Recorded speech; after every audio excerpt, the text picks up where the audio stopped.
નમસ્કાર. દિવસભરના તાજા સમાચારોમાં તમારું સ્વાગત છે. તમારી સાથે હું છું પિનલગીરી ગોસ્વામી. સમાચારો વિસ્તારથી જાણીએ એ પહેલા મહત્વના સમાચારો ઉપર એક નજર.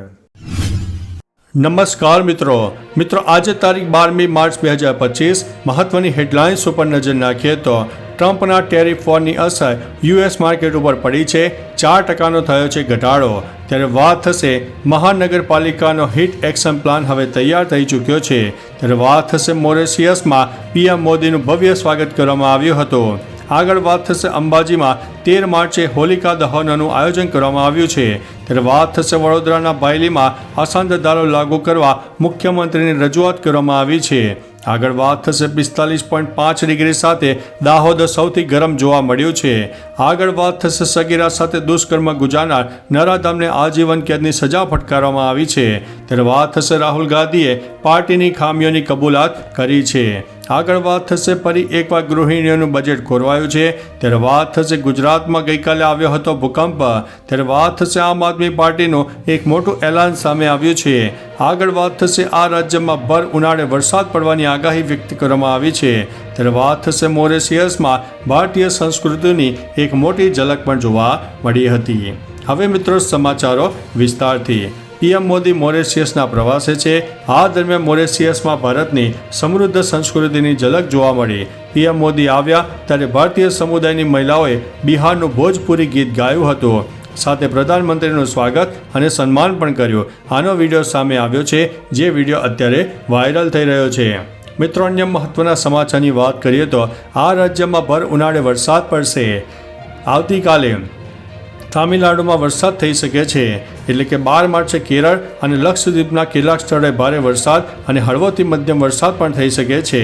12 થી 14 માર્ચ દરમિયાન પંજાબ અને હરિયાણામાં હળવોથી મધ્યમ વરસાદ પડી શકે છે. 12 થી 15 માર્ચ દરમિયાન પશ્ચિમ ઉત્તર પ્રદેશ, દિલ્હી, ઉત્તર રાજસ્થાનમાં હળવો વરસાદ થઈ શકે છે.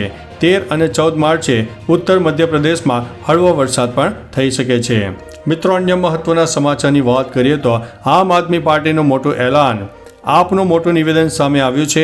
સોમવારે ગોવા પહોંચેલા દિલ્હીના પૂર્વ સીએમ આતિશીએ જણાવ્યું હતું કે આપ ગોવા અને ગુજરાતની વિધાનસભા ચૂંટણીમાં એકલા હાથે ચૂંટણી લડશે. આતિશીએ મારગાંવમાં પાર્ટી કાર્યાલયનું ઉદ્ઘાટન કર્યું હતું. દરમિયાન આતિશીએ પત્રકારોને કહ્યું છે કે અમે ગોવા અને ગુજરાતમાં એકલા હાથે ચૂંટણી લડવાની તૈયારી કરી રહ્યા છે. હજુ સુધી ગઠબંધનની કોઈ વાત થઈ નથી. મિત્રો, અન્ય મહત્વના સમાચારની વાત કરીએ તો ગુજરાતમાં આવ્યો છે જોરદાર ભૂકંપ. કચ્છની ધરા ફરીથી ધ્રુજી ઉઠી છે. રાપરમાં ભૂકંપના આંચકા અનુભવાયા છે. મળતી માહિતી અનુસાર સવારે 11 વાગ્યે અને 12 મિનિટે ભૂકંપનો આંચકો અનુભવાયો હતો. રિક્ટર સ્કેલ ઉપર આ ભૂકંપની તીવ્રતા 3ની નોંધવામાં આવી છે. આ ભૂકંપનું કેન્દ્રબિંદુ રાપરથી 16 કિલોમીટર દૂર નોંધાયું છે. મિત્રો, અન્ય મહત્વના સમાચારની વાત કરીએ તો ફરી એકવાર ગૃહિણીઓનું બજેટ ખોરવાયું છે. ગરમીનો પારો વધતા જ લીંબુના ભાવમાં તોતિંગ વધારો જોવા મળ્યો છે. ગરમીમાં સૌથી વધુ વપરાશમાં લેવાતા લીંબુની માંગ વધારે હોય છે. ત્યારે વધતા ભાવને કારણે ગૃહિણીઓની ચિંતામાં વધારો થયો છે.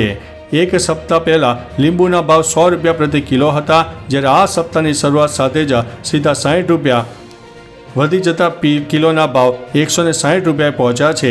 જથ્થાબંધ માર્કેટમાં 160 અને છૂટક બજારમાં 200 રૂપિયા કિલો લીંબુ વેચાય છે. મિત્રો, અન્ય મહત્વના સમાચારની વાત કરીએ તો રાહુલ ગાંધીએ પાર્ટીની ખામીઓ કબૂલ કરી છે. રાહુલ ગાંધીએ 7 અને 8 માર્ચ એમ 2 દિવસ માટે ગુજરાત આવ્યા હતા. ત્યારે દાવો છે કે શનિવારે 8 માર્ચે રાહુલ જ્યારે કાર્યકરોની સામે બોલવા ઊભા થયા હતા, ત્યારે તેમણે કાર્યકરોની સામે પોતાની પાર્ટીની ખામીઓ કબૂલ કરી હતી. ઉપરાંત જણાવ્યું હતું કે આ ખામીઓને સુધારવા માટે ઈમાનદારીથી તેઓ કામ કરવા ઈચ્છે છે. બીજી તરફ રાહુલ કોંગ્રેસમાં નવું નેતૃત્વ બનાવવા માગે છે તેવી માહિતી પણ જાણવા મળી છે. મિત્રો, અન્ય મહત્વના સમાચારની વાત કરીએ તો સગીરા સાથે દુષ્કર્મ ગુજારનાર નરાધમને આજીવન કેદની સજા ફટકારવામાં આવી છે. મોરબીમાં સગીરા સાથે દુષ્કર્મ ગુજારનાર નરાધમને સજા ફટકારવામાં આવી છે. કોર્ટે આરોપીને આજીવન કેદની સજા ફટકારી છે. 2022માં પડોશીએ સગીરા પર દુષ્કર્મ આચર્યું હતું. મોરબી સ્પેશિયલ પોક્સો કોર્ટે ચુકાદો આપ્યો. પીડિતાને 4 લાખના વળતર પર ચૂકવવા આદેશ આપ્યો છે.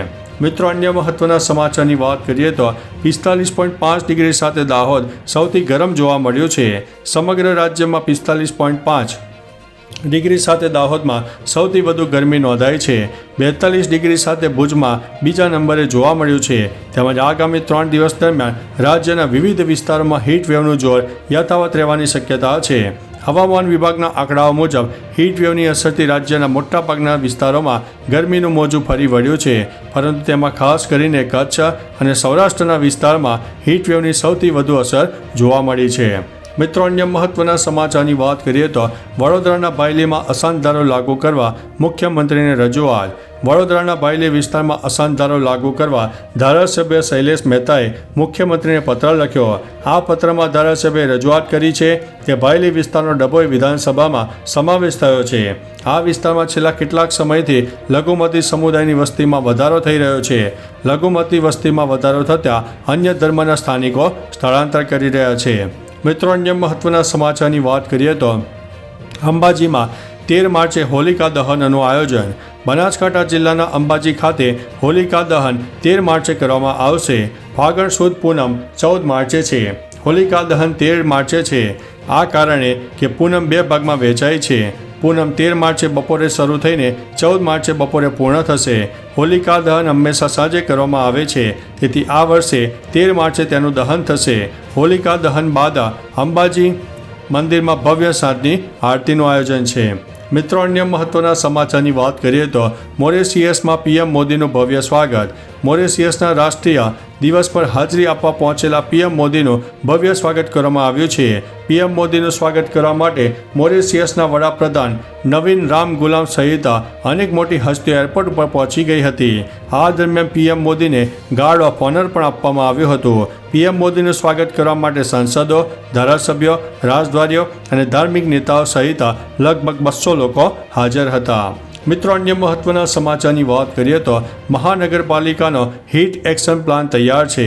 બીઆરટીએસ, એએમટીએસમાં પાણી, ઓઆરએસ ઉપલબ્ધ કરાશે.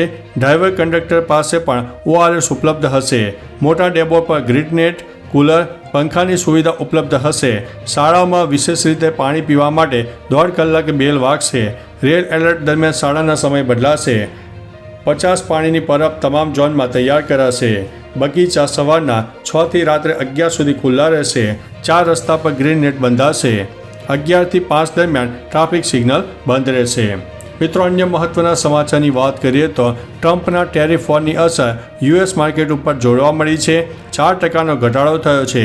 અમેરિકી બજારમાં ભારે ઘટાડાના કારણે સપ્તાહના બીજા કારોબારી દિવસે એટલે કે 11 માર્ચના રોજ ભારતીય બજાર પણ ડાઉન થઈ ગયું હતું. અમેરિકી રાષ્ટ્રપતિ ડોનાલ્ડ ટ્રમ્પની ટેરિફ પોલિસીના કારણે ડાઓ જોન્સ 890 અંક ઘટીને 41,911ના સ્તરે બંધ થયો હતો. નેસ્કેડ કમ્પોઝિટમાં 4% ઘટાડો પણ થયો. તે 728 અંક ઘટીને 17,468 ઉપર આવી ગયો હતો. S&P 500 ઇન્ડેક્સમાં 2.70%નો ઘટાડો પણ આવ્યો છે. ચાલો મિત્રો, ફરીથી દેશ અને દુનિયાના સુપરફાસ્ટ સમાચાર લઈને મળતા રહીશું. ત્યાં સુધી અમને રજા આપશો. નમસ્તે.